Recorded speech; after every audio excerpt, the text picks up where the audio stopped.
Stadt und Land, Gebildete, Wissende und Unwissende. Sie sind da, Aufgabe der Politik. Kann es nun nicht sein, deshalb sie getrennt zu organisieren, sondern Aufgabe der politischen Führung muss es sein,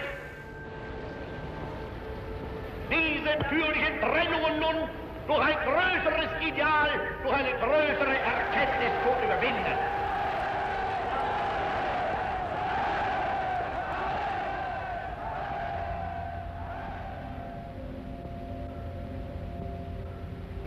In uns selbst allein liegt die Zukunft des deutschen Volkes. Wenn wir selbst unser Volk, unser Vaterland und unser Führer heil!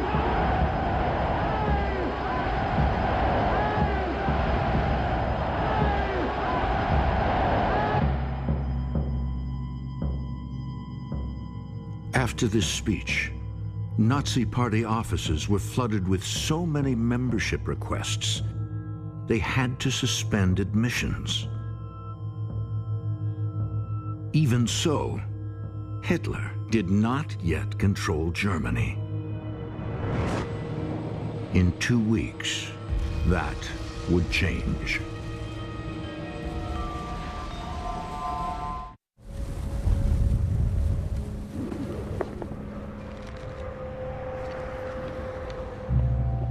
It was the morning of February 28th, 1933.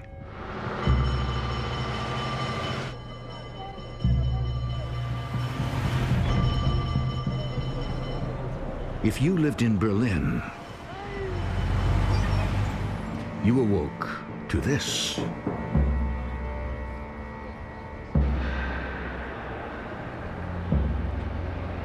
During the night, someone had set fire to Germany's parliament. Just now, the revolution has begun in earnest. The middle class had been repelled by the roughness and lack of polish by the Nazis. Now, they've been frightened and won over by the Reichstag fire.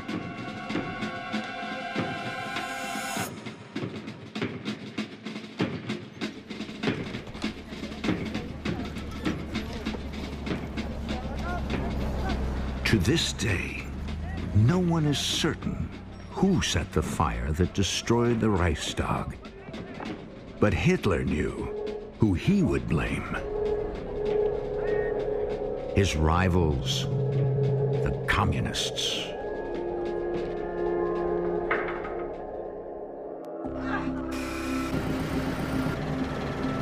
The Nazi press said that the Reichstag fire was intended as a signal for communist cells across Germany to rise up and revolt.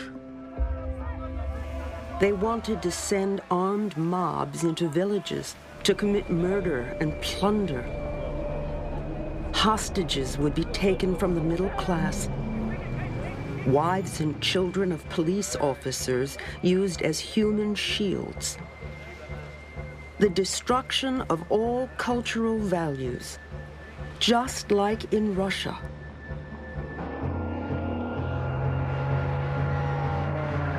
Hitler had invented a communist threat. Now he would use it to crush his opposition.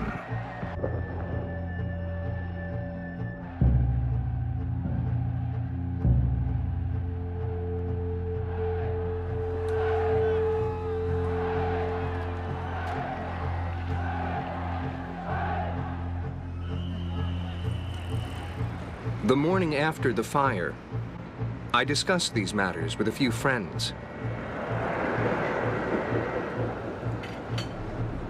All of them are very interested in the question of who really started the fire. And more than one of them hinted that they had doubts about the official story. But none of them were bothered that from now on, their telephones would be tapped, their letters opened, and their desks broken into.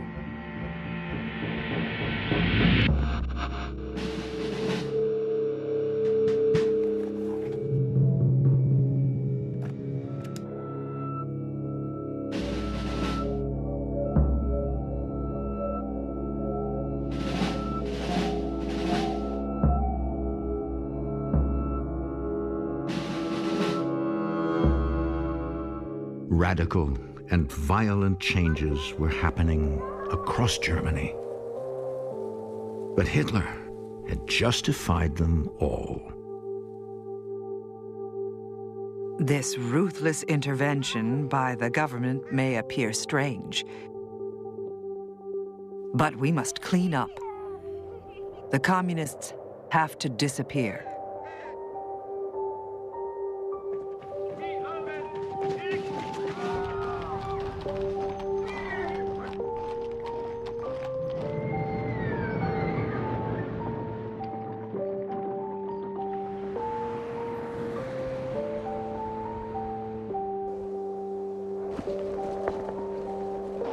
Day after day, flags raised, buildings taken over, people shot, newspapers banned. It is shocking how naked acts of violence, breaches of the law, barbaric opinions appear quite undisguised as official decree. Actually, it's terribly risky even to be writing this.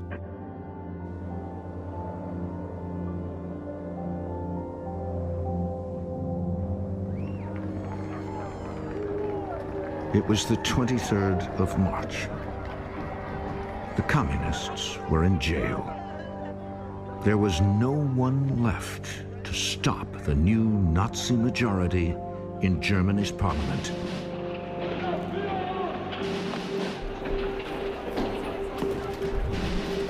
When delegates voted to consolidate all power in Adolf Hitler. He had been chancellor for exactly 52 days. Now, for all intents and purposes, he was dictator. We cry with happiness and joy.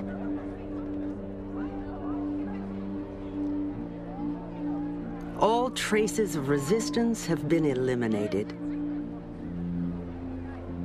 Enthusiasm grips the entire nation.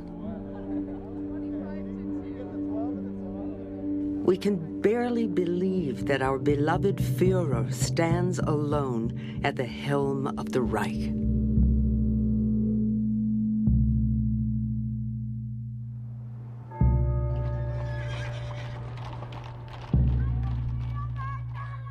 Church bells ring. Children wave flags. There are daily parades. The people have become used to cheering, even when there's no reason for it. It is reason enough that people who distance themselves from the Nazis are tortured to death daily with steel whips and electric drills.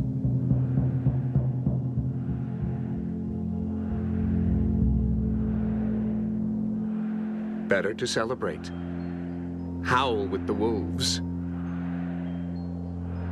Heil, Heil, Heil.